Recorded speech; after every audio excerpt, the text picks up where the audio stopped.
Thank you for joining us again and welcome back to our channel. If you are new here, we appreciate your time. In this video, I'm going to dive into some specifics of the blunders and disastrous pattern in Western foreign policy, as we all have seen the events across the continent of Africa, in the Ukraine, and also I will go extensively into Georgia.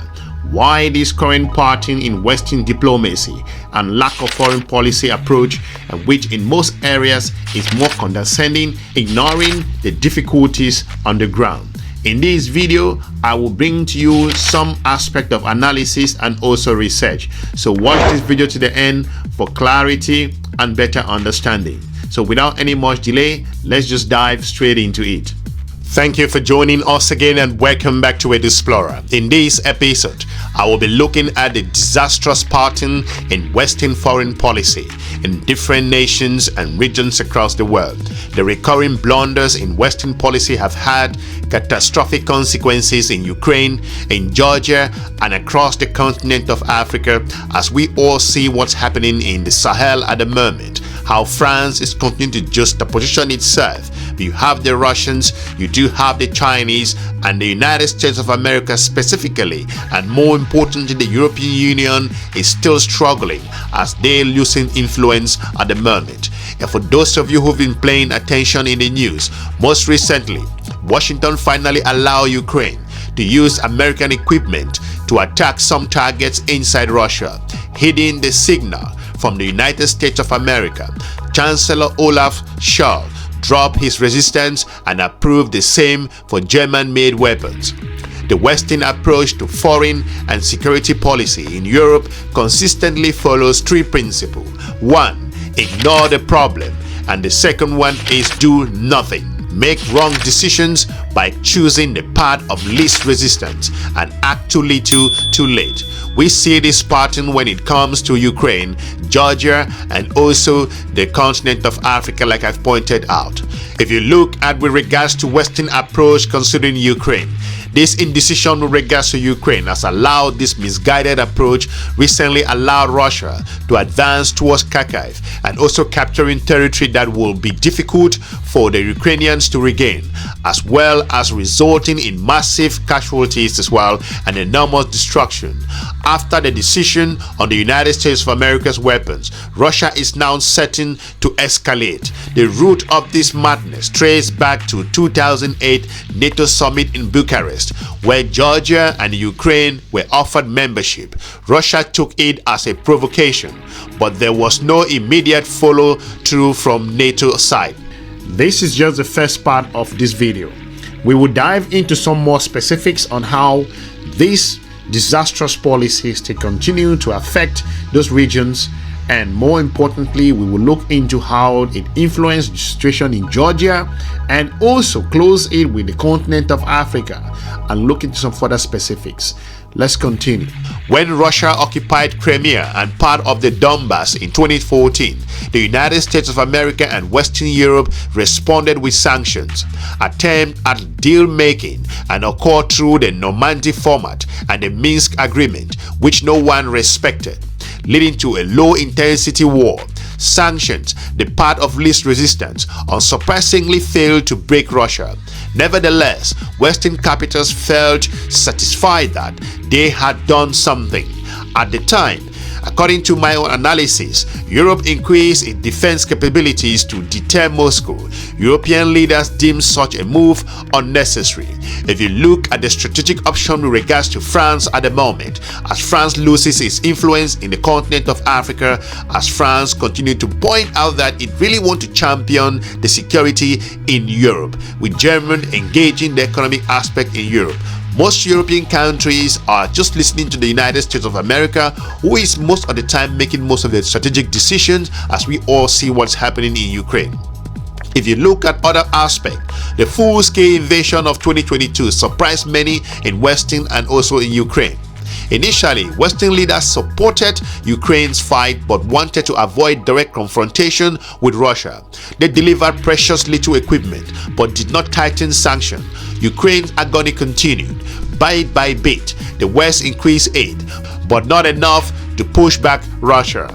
The Ukraine conflict might end in exhaustion, according to some experts, leading to a ceasefire and frozen conflict. This will undermine Ukraine's territorial integrity and Western credibility.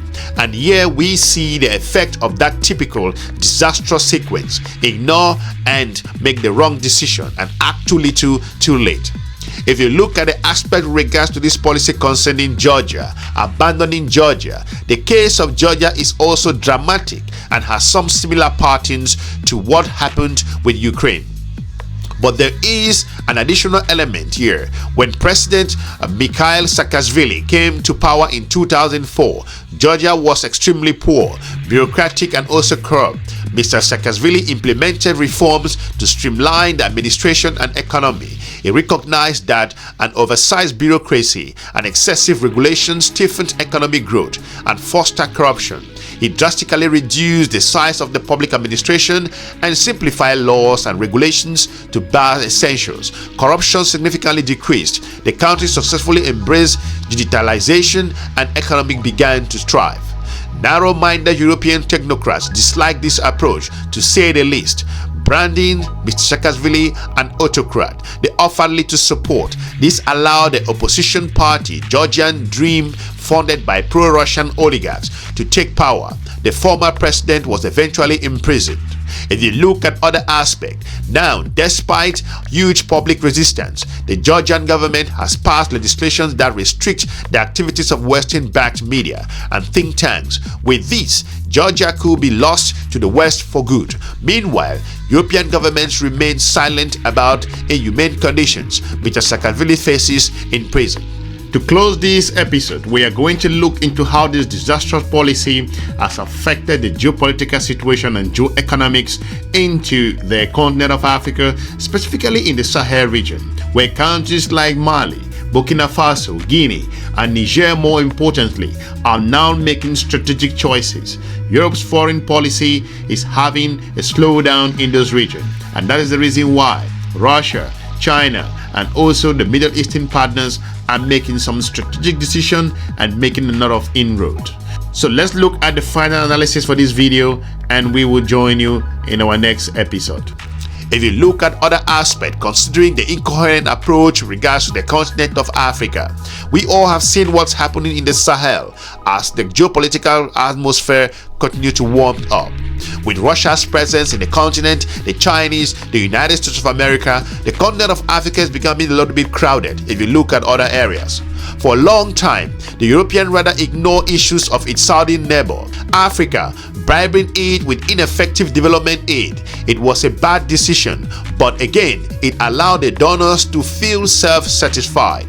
The lack of engagement allowed Chinese and the Russians' influence to grow at the expense of European interest. Europe turned a blind eye to positively examples like Turkish foreign policy and infrastructural initiative. Instead, it maintained an arrogant, paternalistic attitude towards the continent of Africa if you look at geopolitics. If you look at migration stream, serve as a wake-up call. Most governments did not want to simplify open floodgates, but Europe refused to implement any coherent policy on precise measures. The most productive step would have been to support European business investment and trade with Africa, while applying political pressure to protect those assets. But none of this ever happened. A socialist value system got in the way, and the European Union turned to protectionism, especially through non-tariff barriers which undercut trade. The most recent blunder in the European Union Supply Chain Directive, and which sets unrealistic ecological and human rights obligations, making trade and investment in Africa too risky. This bureaucratic nightmare with the draconian fines exemplifies Europe's self-destructive tendency as well. If you look at peace through the strength and other areas, a good foreign policy strategy consists of anticipating and addressing situations before they evolve into threat. Simply reacting when circumstances become critical or even after it is too late is disastrous. If you look at other aspects, a compromise in Ukraine will only embolden Russia to reconstitute Soviet-era borders or create a satellite state. Western decisions could spark an even larger war. Europeans must become more assertive, showing clear foreign and security policy and willingness for deterrence. Only with strength and determination can Europe establish or re-establish good relations with the neighbors to east and also south. Along with necessity, the illusion that peace can be preserved without weapons must be abandoned. If you look at the geopolitics at play around the world, the continent of Africa has emerged and is asking a lot of questions with regards to geopolitical presence and its importance around the world. That's the reason why a number of African countries do not accept and don't tolerate so far with regards to the Western paternalistic approach with regard to strategic options.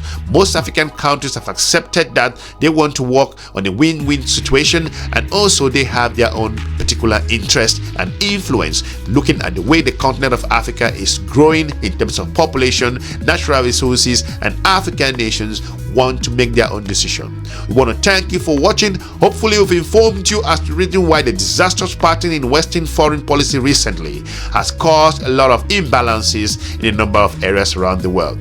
Thank you for watching. We are looking forward to meeting you soon in our next episode. Have a good day. Bye-bye.